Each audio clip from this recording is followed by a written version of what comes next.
Hi, welcome to my Contextual Studies presentation. My name's Nicola Hampshire. I've been studying with the OCA since 2010. I work full-time as an operating theatre nurse and have a great love of the outdoors. I encourage work colleagues to venture into the countryside and pre-COVID organise walking challenges, culminating in the Yorkshire Three Peaks. As a British cycling mountain bike leader, I'm entrusted to enlighten riders with countryside etiquette. Spending time with people, I discovered a lack of awareness of the countryside code, highlighted by the amount of compost and non-biodegradable rubbish left on trails, which prompted me to question whether art and media can raise awareness and influence people's waste management practices.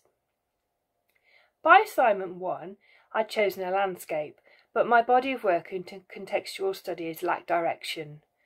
I thought my work might involve nature and semiotics. A tutorial with Andrew Conroy suggested it may relate instead to rubbish and the polluted landscape, inspiring me to read Rob Nixon's Slow Violence and the Environmentalism of the Poor, challenging my position on environmental concerns and starting my CS journey. The landscape I'm exploring links contextual studies to my body of work, because the disused coal mine was subject to a waste incinerator planning application from Veolia, later rejected by a high-profile Friends of the Earth campaign. A visit to Veolia's materials recycling facility, a recycling sorting factory, provided the opportunity to question UK household waste management practices, linking it with George Ritz's theory of McDonaldization. Efficiency with calculability, predictability, control and irrationality of rationality. Householders receive recycling and general waste wheelie bins to sort their waste. In return, they pay council tax for alternate weekly emptying. Providers notify householders if collection days change to maximise their efficiency. Warnings are issued by companies who exert control by refusing to empty bins of contaminators. Successful recycling generates profit, reaches targets, and affords a community presence through advertising, websites, guided tours, and working with schools. Few adverts with little information confuse consumers, hindered by lack of nationalisation. UK governments and charities try to address complexities, such as reports on reusable coffee cups and standardising product labelling. However, the role of both citizens and manufacturers in choosing products, packaging, marketing, advertising and waste disposal require inclusion in my essay, presenting many relevant theorists and a subject exceeding the word count. Andrew guided me towards the modern-day philosophers such as Jan Gabriel and Tim Lang, 2015, The Unmanageable Consumer, as fundamental reading. Mary Douglas's Dirt as Matter Out of Place, 1966, written in Africa, is a crucial text on waste, referred to in academic papers. One of my early questions was how relevant it was in today's UK consumer-driven capitalist society. John Fisk's book, Reading the Popular, and an OCA photography student who shared knowledge and photographs of waste in South Africa enabled me to realise why Mary Douglas's dirt theory was incompatible with Western cultures. Gay Hawkins' The Ethics of Waste, 2006, and Jane Bennett's Thing Power, 2010, were more relevant.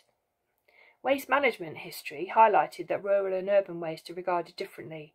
Dust yards became household waste recycling centres, dust destructors are modern-day incinerators, and fly tipping has been a problem for the last 100 years.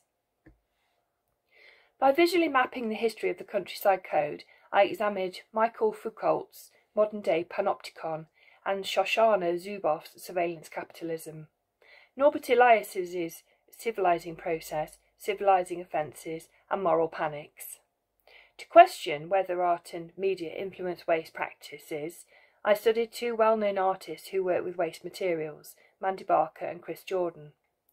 In creating Penalty, 2014, Mandy Barker engaged children in using a collaborative, worldwide social media approach. Chris Jordan uses digital reconstruction to convert consumerism into a visual language, marketing his ecological concerns with text, encouraging observers to consider their role and responsibility within society. As a lawyer, he's persuasive in delivering arguments. These were not sufficient, though, to answer the question of whether art raised awareness and influenced practice. Vincent Lanier's 1968 art education theory implied that children viewed, thought and responded to artwork through societal and cultural attitudes, preformed knowledge of symbols, visual perception and image context. Phil Flusser, in 2002, theorised that new work positioned on the Mobius loop between ugly and beauty enables reaction and change to materialise. By researching contextual studies at the same time as undertaking my body of work, I constructed images using waste that I would not have considered at the beginning of HE6. Lindell O'Gorman's research with children on Jordan's images motivated me to take this work further and potentially work with a class of early years children, litter picking and exploring their preconceptions of litter in the environment. The research from this course will supplement my images when presenting an artist talk in Sustaining Your Practices, potentially needing updating as manufacturers work towards changing product packaging and deposit return schemes come into play. Thank you for listening.